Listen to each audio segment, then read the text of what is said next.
Hello friends, welcome to my channel the study hub. उम्मीद है आप लोग घर पर होंगे और स्वस्थ एवं सुरक्षित होंगे। आज हम लोग केमिस्ट्री के कुछ महत्वपूर्ण प्रश्नों को डिस्कस करने वाले हैं जो आपके आगामी सभी एग्ज़ाम्स के लिए काफ़ी महत्वपूर्ण होंगे। तो चलिए शुरू करते हैं। हमारा आज का पहला प्रश्न है और ये पीरियोडिक टेबल से संबंधित है।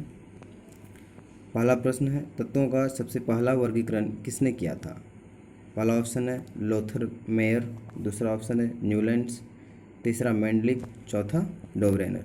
इस प्रश्न का सही उत्तर हो जाएगा ऑप्शन नंबर 4 डोब्रेनर। तत्वों का सबसे पहला वर्गीकरण डोब्रेनर ने किया था।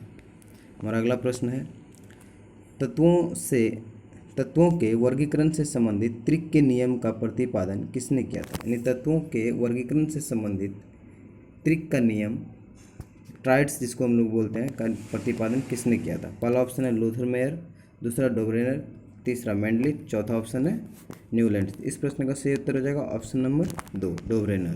त्रिक सिद्धांत जो है डोब्रेनर ने दिया था। हमारा अगला प्रश्न है, तत्वों के वर्गीकरण से संबंधित अष्टक नियम का प्रतिपादन किसने किया था? पहला ऑप्शन है डूमा, दूसरा डोब्रेनर, तीसरा न्यूलैंड्स, चौथा मेंडलिक। इस प्रश्न का सही उत्तर हो जाएगा ऑप्शन नंबर 3 न्यूलैंड्स। अष्टक नियम जो है न्यूलैंड्स के द्वारा प्रतिपादित किया गया था। हमारा अगला प्रश्न है, तत्वों के भौतिक और रासायनिक गुण उनके परमाणु भारों के आवर्त फलन होते हैं। यह नियम किसने प्रतिपादित किया था? पहला ऑप्शन है मेंडलिक, दूसरा मोजले, तीसरा रदरफोर्ड, चौथा न्यूलैंड।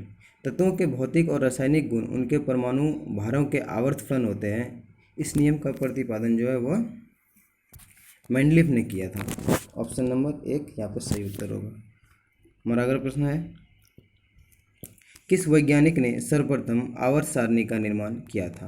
पहला ऑप्शन है मोजले, दूसरा मेंडलीफ, तीसरा डाल्टन, चौथा रदरफोर्ड। इस प्रश्न का सही उत्तर होगा ऑप्शन नंबर 2 मेंडलीफ।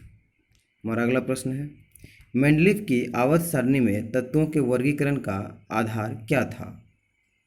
मेंडलीफ ने जो है अपने आवर्त सारणी को किस आधार पर सजाया था? पहला ऑप्शन है परमाणु द्रव्यमान, दूसरा परमाणु संख्या, तीसरा परमाणु आयतन, चौथा परमाणु भार। यहाँ पे संख्या लिखा गया है, यहाँ पे परमाणु भार होगा।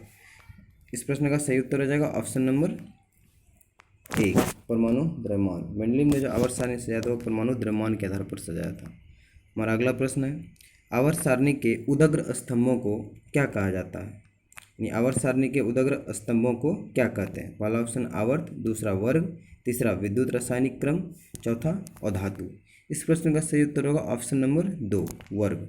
उदग्र स्तंभों को जो है वह वर्ग कहा जाता है। हमारा अगला प्रश्न है, और यहाँ पे अगर क्षैतिज पूछा जाए तो वो आवर्त हो जाएगा।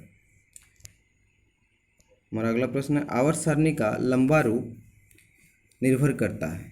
यानी कि आवर्त सारणी का लंबा रूप किस पर निर्भर करता है? परमाणु के आकार पर, दूसरा ऑप्शन है परमाणु के द्रव्यमान पर, तीसरा ऑप्शन है परमाणु संख्या पर, चौथा ऑप्शन है विद्युत ऋणात्मकता पर। इस प्रश्न का सही उत्तर होगा ऑप्शन नंबर 3 परमाणु संख्या पर। और अगला प्रश्न है, तत्वों के भौतिक और रासायनिक गुण उनकी परमाणु संख्या के आवर्त फलन होते हैं। यह नियम किसने प्रतिपादित किया था? पहला ऑप्शन है मेंडलीफ, दूसरा मोजले, तीसरा न्यूलैंड्स, चौथा रदरफोर्ड। इस प्रश्न का सही उत्तर होगा ऑप्शन नंबर 2 मोजले, क्योंकि हम लोग जानते हैं आधुनिक आवर्त सारणी जो परमाणु संख्या पर आधारित है और आधुनिक आवर्त सारणी की खोज मोजले ने किया था। और अगला प्रश्न है, किस समूह के तत्वों को सिक्का धातु कहा जाता है? पहला ऑप्शन है समूह 1A, दूसरा ऑप्शन है समूह 1B, तीसरा ऑप्शन है समूह 2A, चौथा ऑप्शन है समूह 3A। इस प्रश्न का सही उत्तर होगा ऑप्शन नंबर 2 समूह 1B के तत्वों को सिक्का धातु कहा जाता है। और अगला प्रश्न है, निम्न में से किस वैज्ञानिक ने पोलोनियम तत्व की खोज की? पहला ऑप्शन FW ऑस्टिन, दूसरा ऑप्शन है मैरी क्यूरी, चौथा फ्रेडरिक जोलियट, चौथा ऑप्शन है आयरिन क्यूरी। इस प्रश्न का सही उत्तर होगा option number 2 Marie Curie. Polonium तत्व की खोज जो है वह मैरी क्यूरी ने की थी। और अगला प्रश्न है, निम्न में से कौन सा तत्व सर्वाधिक विद्युत ऋणात्मक तत्व है? इस प्रश्न का सही उत्तर होगा पहला ऑप्शन है ऑक्सीजन, दूसरा फ्लोरीन, तीसरा सोडियम, चौथा क्लोरीन। यहाँ पे फ्लोरीन और क्लोरीन में बहुत कन्फ्यूजन होता है फ्रेंड्स, तो इसको थोड़ा ध्यान में रखिएगा। इस प्रश्न का सही उत्तर होगा ऑप्शन नंबर 2 फ्लोरीन। विद्युत ऋणात्मकता जो सबसे अधिक होती है वह फ्लोरीन की होती है। और अगला प्रश्न है, पृथ्वी पर सबसे अधिक मात्रा में पाए जाने वाला तत्व कौन सा है? पृथ्वी पर सबसे अधिक मात्रा में पाए जाने वाला तत्व, यहाँ पे तत्व पूछा जा रहा है। पहला ऑप्शन ऑक्सीजन, दूसरा सिलिकॉन, तीसरा कैल्शियम, चौथा एल्युमिनियम। इस प्रश्न का सही उत्तर होगा ऑप्शन नंबर 1 ऑक्सीजन। और अगर यहीं पर धातु तत्व पूछा जाए तो उसके आधार पर इसका ऑप्शन आंसर हो जाएगा एल्युमिनियम। तो यहाँ पे ध्यान रखिएगा, पृथ्वी पर सबसे अधिक मात्रा में पाए जाने वाला तत्व ऑक्सीजन है और धातु तत्व एल्युमिनियम होता है। और अगला प्रश्न है, प्रत्येक आवर्त का प्रथम सदस्य होता है एक क्षार धातु, एक हैलोजन, तीसरा ऑप्शन है एक अक्रिय गैस, चौथा ऑप्शन है एक उपधातु। इस प्रश्न का सही उत्तर हो जाएगा ऑप्शन नंबर 1 एक क्षार धातु।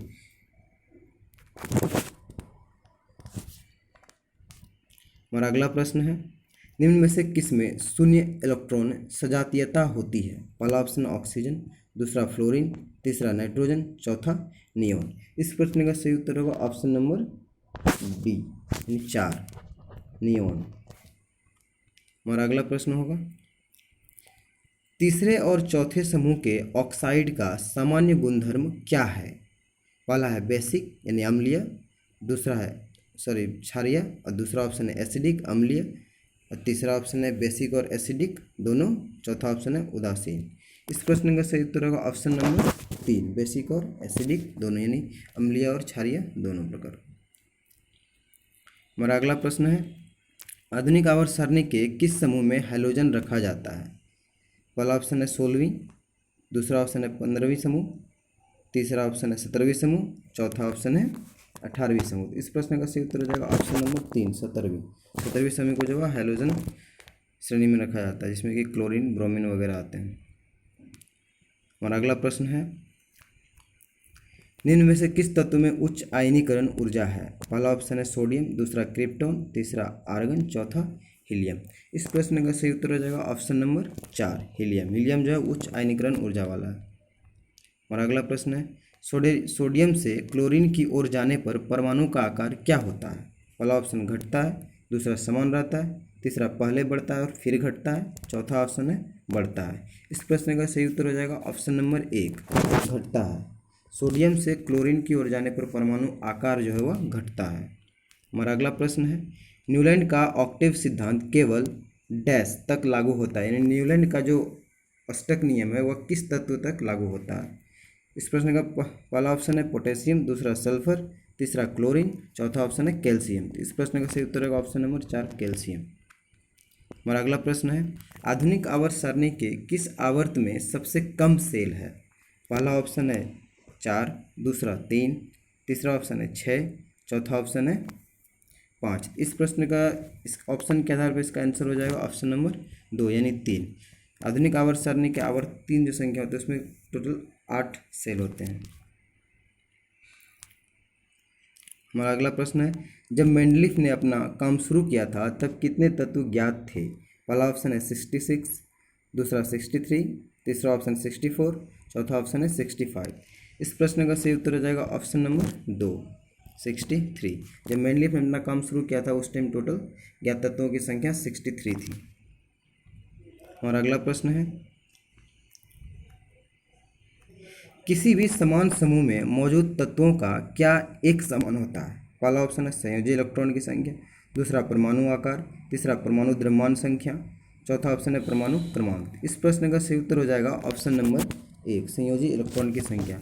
किसी भी समान समूह में मौजूद तत्वों का संयोजी इलेक्ट्रॉन संख्या समान होती है।